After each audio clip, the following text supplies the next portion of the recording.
Próxima. As receitas intra-orçamentárias arrecadadas devem ser computadas no cálculo anual da receita corrente líquida. Negativo.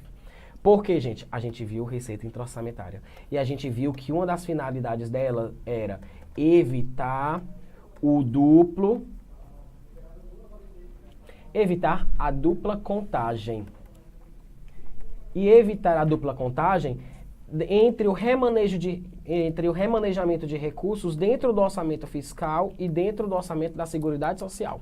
Ou seja, a gente pode migrar alguns valores entre unidades, né, entre órgãos, entre secretarias, entre departamentos, dentro de um mesmo ente, e somente dentro do orçamento fiscal e do orçamento da Seguridade Social. Ou seja, se eu passo recursos por meio de provisão, a gente viu isso na unidade 11, para uma unidade administrativa de um mesmo órgão, eu não vou contar esse dinheiro aqui e vou somar com o dinheiro que foi passado inicialmente para essa orçamentária. Não, porque aqui eu estaria contando duas vezes. E a esse tipo de transação a gente chama de receita intra-orçamentária. Então, o objetivo dela é evitar a dupla contagem. Então, ela não vai ser incluída no cálculo da receita corrente líquida, tá certo? Próxima, as receitas oriundas das operações de crédito não integram um somatório para apuração de receita corrente líquida. Perfeito, gente. Operação de crédito é receita de capital. E o próprio nome já diz, é receita corrente líquida. Respirou? Continua. Considere as seguintes receitas de um Estado da Federação. Com base nos dados acima e considerando que a parcela entregue aos municípios por determinação constitucional tenha sido R$ 40, é correto confirmar que a receita corrente líquida apurada neste Estado foi. Primeiro, para a gente calcular essa nossa receita corrente líquida, a gente vai ter que fazer o somatório das receitas correntes. Esse somatório aqui vai ser igual. Tributário é corrente? Sim, 100. Alienação de bens? Não, é capital. Patrimonial é corrente? Sim, mais 150. Operação de crédito? Capital, não somo. Contribuições? Sim, mais 120. Industriais? Também, mais 80. Se você somar aqui, você vai ter 450. Vá, professor, nem tem nos itens. Lê o enunciado de novo. Teve uma parcela dos estados que foi entregue aos municípios por determinação constitucional. Isso deve ser o quê? Abatido. Eu tenho que subtrair desses 40. De onde foi esses 40? Pelo amor de Deus. Tá aqui, ó. Aí sim a gente vai chegar ao nosso resultado, que é 410. Gabarito, letra B. Próxima.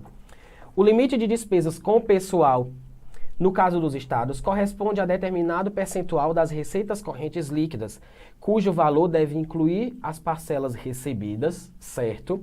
E excluir as parcelas pagas ao Fundo de Manutenção e Desenvolvimento da Educação Básica.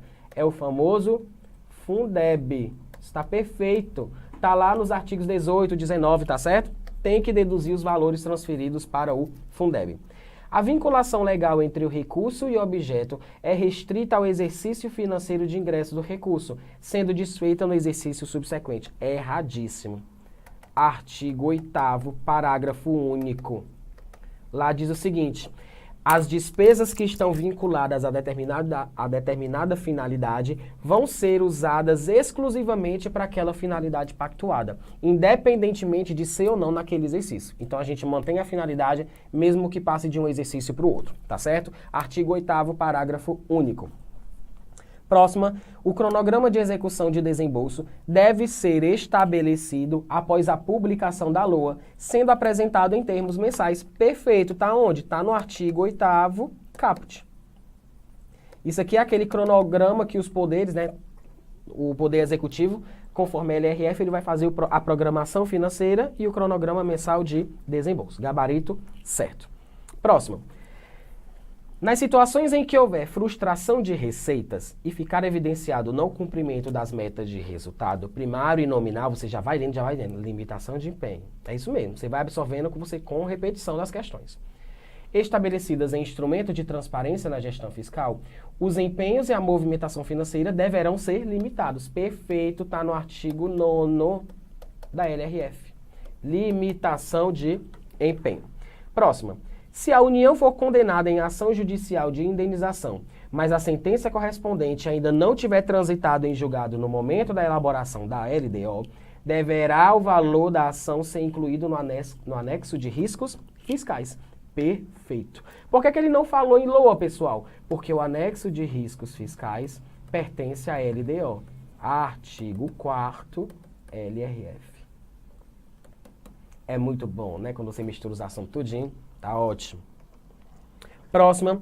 Se o governo federal alterar as alíquotas do imposto sobre produtos industrializados, IPI, a gente já viu isso aqui, de modo a reduzir o montante global da receita tributária, não precisará promover as medidas compensatórias previstas no caso de renúncia de receitas. Perfeito. Quais são os outros?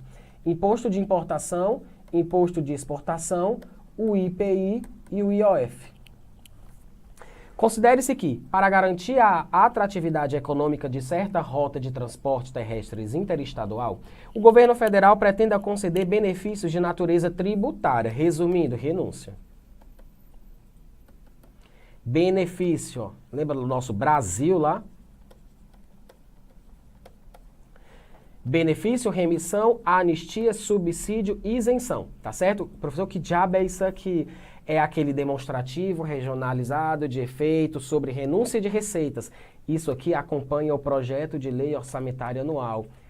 Misericórdia, tá no artigo 165, parágrafo 6º da Constituição. Vamos voltar para a questão? Eu tenho que ficar resumindo para você, né? Saber o gabarito aí na hora de marcar.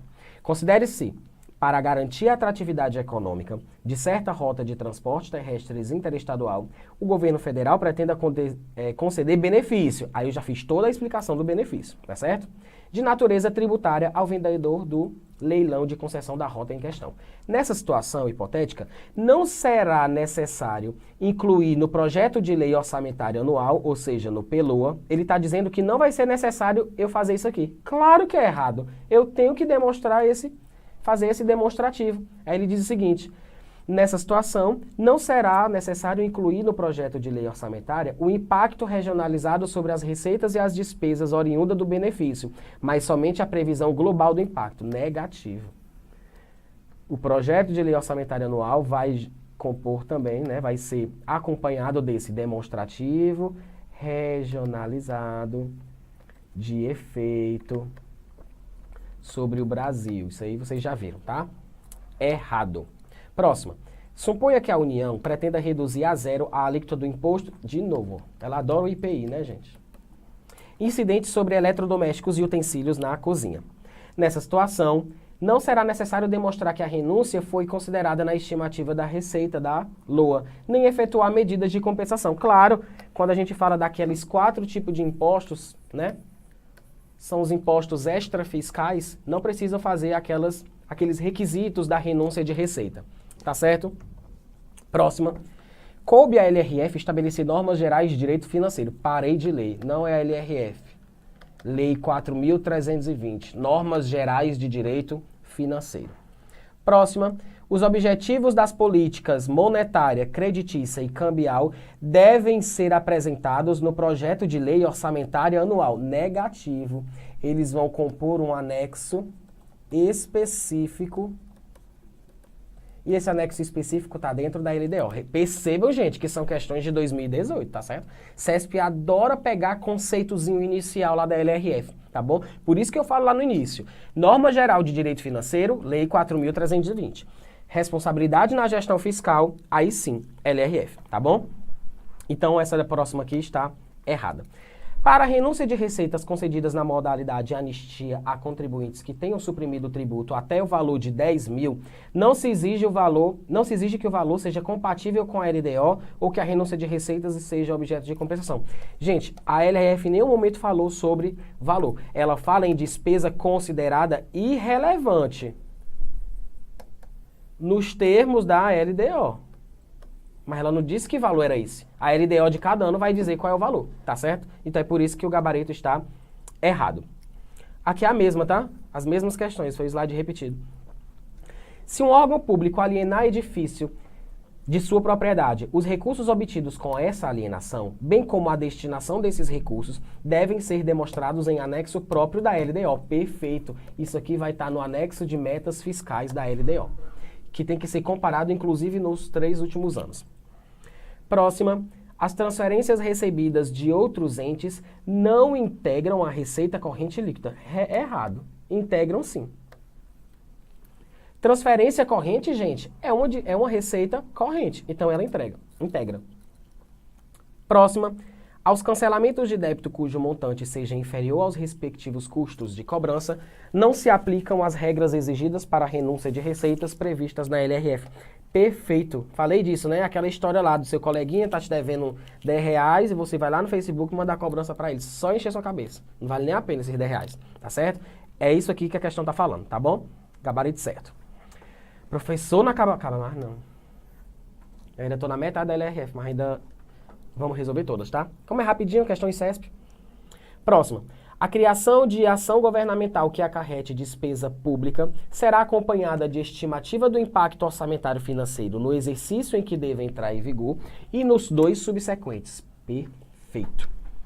Próxima. É condição prévia para a licitação, a gente viu, de serviços criados por ação governamental nova, ou seja, aumento de despesa. É condição prévia o quê? A declaração do ordenador de despesa de que o aumento tem adequação orçamentária e financeira com todos os tipos de orçamento. Gente, muita gente acertou essa questão, tá certo? Achando que aqui ele está falando de PPA, LDO e LOA, e não é. Porque se ele estivesse falando de PPA, LDO e LOA, estaria errado. Porque só precisa estar adequada à LOA. Para o PPA e LDO tem que estar o quê? Compatível. Sim, professor, e por que está certa? Porque ele fala de tipos de orçamento. Tipos de orçamento dentro da LOA. Esses tipos aqui é orçamento fiscal, Seguridade Social e orçamento de investimentos. Caia, que você acertou sem nem saber por quê. Tá certo? Então, esses tipos de orçamento aqui dizem respeito aos 3 tipos de orçamento dentro da LOA. Não vá pensar que tipo de orçamento é PPA, LDO e LOA, não. Tá? Se você acertou assim no bambo, cuidado isso aí na hora da prova.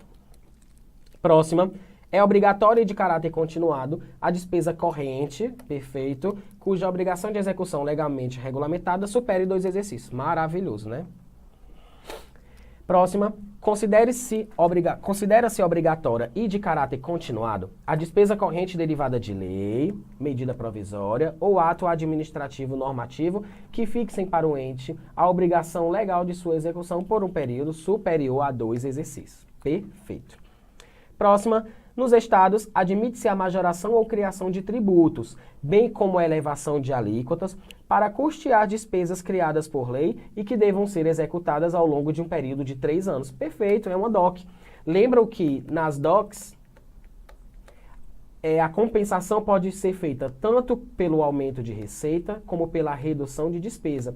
E isso aqui é diferente, né, da renúncia, porque na renúncia eu só posso aumentar a receita, eu não posso diminuir despesa. Ou seja, a diminuição de despesa não é fonte de compensação para renúncia, tá certo? Isso aqui eu expliquei bastante em sala, deixei bem claro para vocês.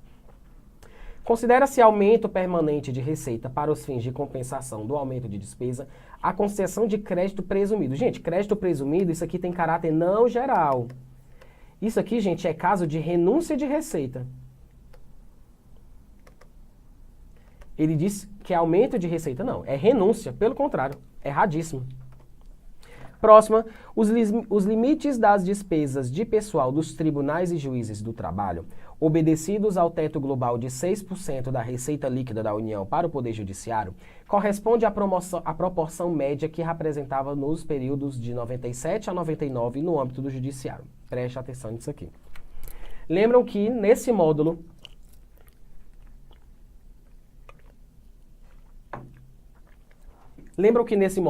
eu fiz uma tabela aqui gigante com relação aos limites de gasto com o pessoal do Executivo, do Legislativo, do Judiciário e do Ministério Público para a União, Estado, DF e município? Sim.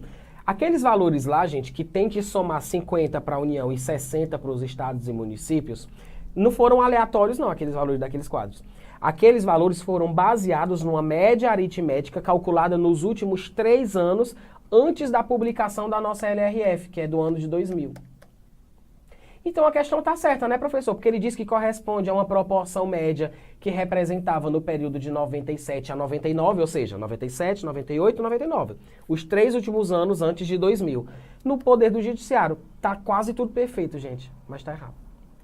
Por quê? Não é receita líquida, é receita corrente líquida. Porra. Gente, isso aí na hora da prova cega. Cega mesmo, viu? Cuidado, eu tô trazendo as questões piores que tem da CESP para LRF. Então é receita corrente líquida. Se não fosse esse líquida, tava tudo certo. Realmente, levem isso aqui como definição, tá bom? O limite das despesas com o pessoal, não só do Poder Judiciário, mas do Legislativo e do Executivo, corresponde à média aritmética que representava no período de 97 a 99, no âmbito de cada poder. Tá certo? Próxima. A Constituição Federal não estabelece o limite de despesas com pessoal ativo e inativo. Pelo amor de Deus, que questão feia. Vou botar até assim, que dá raiva, viu? Dá raiva. Olha o que o CESP disse. Lá no artigo 169 da Constituição Federal, ele diz assim: o limite das despesas com pessoal na União, nos estados, DF e municípios será estabelecido em lei complementar. Quem foi que estabeleceu, gente? Foi a LRF. Para a CESP, ela considerou essa questão errada e não aceitou recurso. Por quê? Para a CESP, o fato de a Constituição dizer que quem vai estabelecer uma lei complementar é como se a Constituição tivesse estabelecido. Gente, para mim isso é totalmente errado. Essa questão deve ter entrado com recurso, mas ela não foi anulada. Tá certo? Então, quando eu peguei essa questão, eu olhei de novo, assim, não pode, gente, não pode, porque quem estabelece não é a Constituição, é a lei complementar, que é a própria LRF. Mas o fato de a Constituição ter pelo menos mencionado que a LRF ia estabelecer, isso aí para a CESP já é estabelecimento, tá certo? Então, o gabarito dessa questão foi errado. Cuidado com essa questão. Próxima. Em função da autonomia dos poderes, o Poder Executivo não poderá fixar limite de gasto com o pessoal do Poder Judiciário. Claro, quem estabelece é a LRF, não é o Executivo. Ah, não, é certa, né? Porque realmente ele não pode. Gabarito certo. Próxima questão. Vejam essa tabelinha. Vamos lá. Despesa com pessoal está em 46,93. Aí a gente tem o limite máximo e o limite prudencial. Olha o que a questão está dizendo. A esfera do governo ou órgão que tenha extrapolado o limite prudencial, que é o limite de 95%, sem alcançar o máximo, que é esse é o limite total. Tá? Ele chama de DTP. Esse aqui é o limite máximo. O ente federado deverá reduzir o gasto com o pessoal no próximo quadrimestre. É errado, porque aquele prazo de flexibilização é quando ele extrapola os 100%. Ali são os casos de limite ultrapassado. Quando ele chega nos 95%, gente, ele não tem que reduzir no próximo quadrimestre. Ele só tem que evitar aumentar a despesa. E a gente viu lá quais são as ressalvas, tá certo? Então, gabarito errado. As despesas decorrentes de programa de incentivo à demissão voluntária de determinado órgão público estão excluídas do limite de despesa com pessoal do referido órgão. Perfeito. Tá certo? Então, se é para pagar demissão voluntária, programa de desligamento voluntário, aquelas aposentadorias forçadas, acontece muito nos bancos isso aqui, tá? Tava doido por um desses, só quando eu saí do banco, tava doido. Depois que eu saí para assumir o tribunal, aí ele fez um PDV. Que raiva. Enfim, gabarito certo, tá certo? Próxima questão. O percentual das receitas correntes líquidas, que serve de limite de despesa de pessoal para determinado Tribunal de Contas do município, deve ser repartido com os órgãos do Poder Legislativo do Estado em que o tribunal estiver localizado. Gente, que questão maravilhosa. Está errado. Lembram que eu disse que o limite de pessoal no Legislativo do Estado é 3%. Mas quando tiver Tribunal de Contas dos municípios, vai para 3,4%. E esse 0,4% que vem aqui, ele não vem do Legislativo, ele vem do Executivo. O Executivo tinha 49%, e quando tem Tribunal de Contas fica com 48,6%. Olha a maldade no coração dessa pessoa que elaborou essa questão. Linda! Questão linda, linda, linda, linda. Então, quando tem Tribunal de Contas, né, dos municípios, ele é repartido com um pedacinho que vem do executivo e não do legislativo. Ele é computado junto com o legislativo, mas repartido, ele é repartido do executivo. Então, é errado. Próxima. Na verificação da despesa total com o pessoal da União, não serão computadas as despesas com indenização por demissão de servidores, aqui não computa, nem as relativas à demissão voluntária, aqui também não computa, mas isso aqui computa. Contrato de terceirização que substitui servidor público deve ser computado, então é por isso que o gabarito está errado.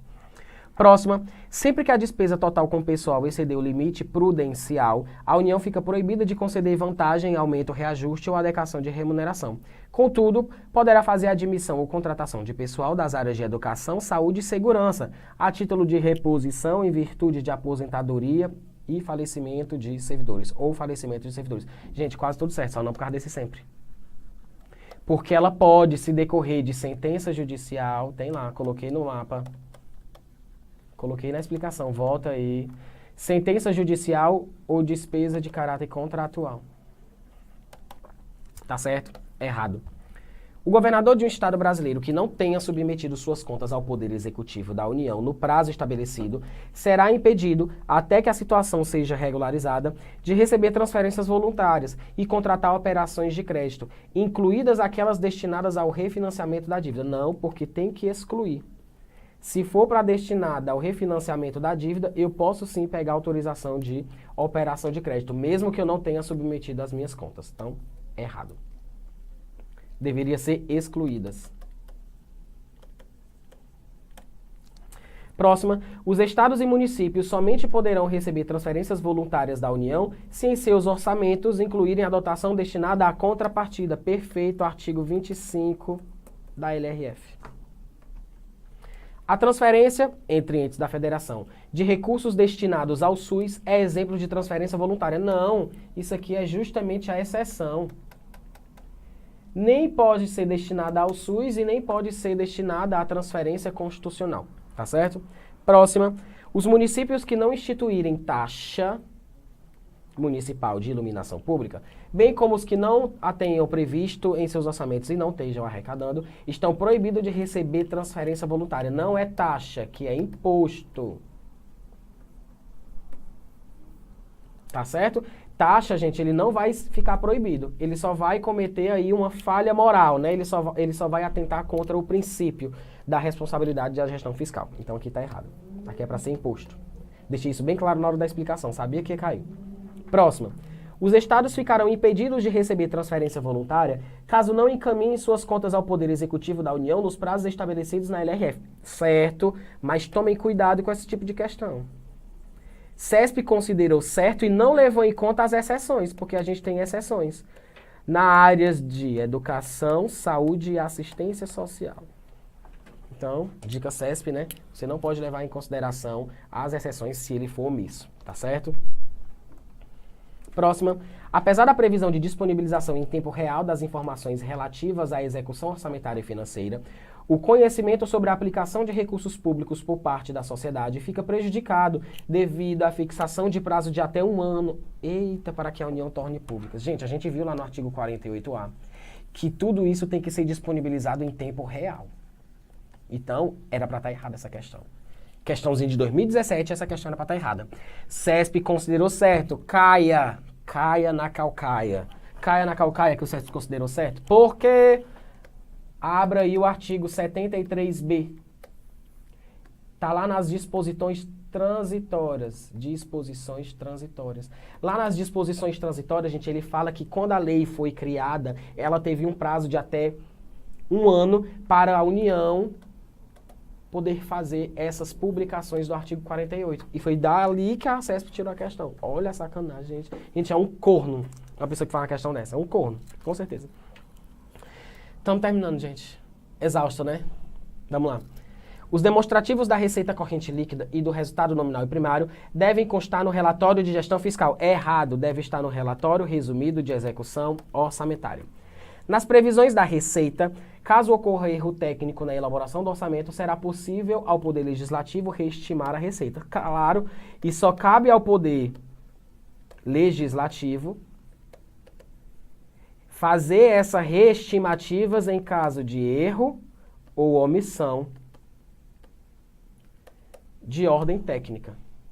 Que é isso que eu ia escrever, misericórdia. De ordem técnica. Perfeito. Próxima, o relatório resumido de execução orçamentária da Receita exige que o demonstrativo discrimine o grupo da natureza, a dotação inicial, nada, não precisa discriminar isso aqui não. Precisa discriminar a receita por categoria e fonte, ou origem, né? E a despesa por categoria e grupo. Ele não pede isso aqui tudinho não, é errado. Volta lá no mapa mental que eu fiz isso aqui. Relatório de gestão fiscal emitido a cada quadrimestre pelos titulares dos poderes e dos órgãos conterá o montante da disponibilidade de caixa. Professor, vi isso, foi? Viu e está errado. Por quê? Porque não é todo o relatório, é somente no último. Gente, é só o último. Então ele falou relatório de gestão fiscal, ele deixou aberto. Qualquer um. Não, é só no último. Errado. O relatório de gestão fiscal deve estabelecer metas anuais em valores correntes e constantes. Professor, já li isso, Leo. Para a receita e a despesa pública, resultado nominal e primário e montante da dívida. Gente, isso aqui não é relatório de gestão fiscal. Isso aqui é o anexo de metas fiscais. Gente, CESP adora fazer isso, porque você está cansado, está lendo, você está só dizendo amém. É isso mesmo, é isso mesmo. Eu li desse jeito, pronto. É errado. Para concluir, acerca do relatório resumido de execução orçamentária, julgue os itens seguintes. Deve ter o balanço financeiro. É errado, é o balanço orçamentário. Deve ser elaborado e publicado pelos poderes da União, dos Estados. Negativo. É publicado pelo Poder Executivo e não por todos os poderes. É errado. Deve apresentar justificativas quando houver limitação de empenho, assim como frustração de receitas. Perfeito, eu coloquei isso para vocês. E deve ser publicado semestralmente. Errado. A própria Constituição Federal disse que ele deve ser publicado, né, bimestralmente pelo chefe do Poder Executivo. Tem um artigo da LRF que fala realmente isso aqui, para municípios pequenos, com até 50 mil habitantes. Mas isso aqui deixou de valer, porque quem vale mais é a Constituição. E a Constituição disse que era bimestral. Terminamos, pessoal, módulo 13, Lei de Responsabilidade Fiscal. Terminamos tudo aqui, tá? Resolvemos aí umas 500 questões, não foi não? Foram sim. 13 módulos, cada módulo tinha uma... Não, nem tanto, né, pessoal? A gente resolveu muita questão. Tá certo? Então, façam uma revisão aí, resolvam as questões de novo, tá? Vejam esse módulo teórico e depois passem para as questões, gente. Não percam muito tempo com a teoria, a não ser que você realmente tenha com muita dificuldade. Mas, assim, quando eu estou estudando, eu faço muito isso. Eu vejo a teoria até eu assimilar o assunto, 1 ou 2 vezes. Depois eu vou fazer questão. Eu só faço questão. Os concursos que eu fiz, 70% do meu tempo era voltado para as questões, tá certo? Então, revisem aí o módulo, mas não abusem muito da teoria, tá? Eu confesso que o custo-benefício, né, o resultado, a efetividade se dá melhor quando você resolve muitas questões, tá certo? Então a gente se vê aí nos próximos cursos, tá? Façam uma revisão geral aí, baixem os PDFs com os mapas mentais e até breve, tá certo? Então até a próxima e a gente encerra aqui o nosso curso. Tchau, tchau!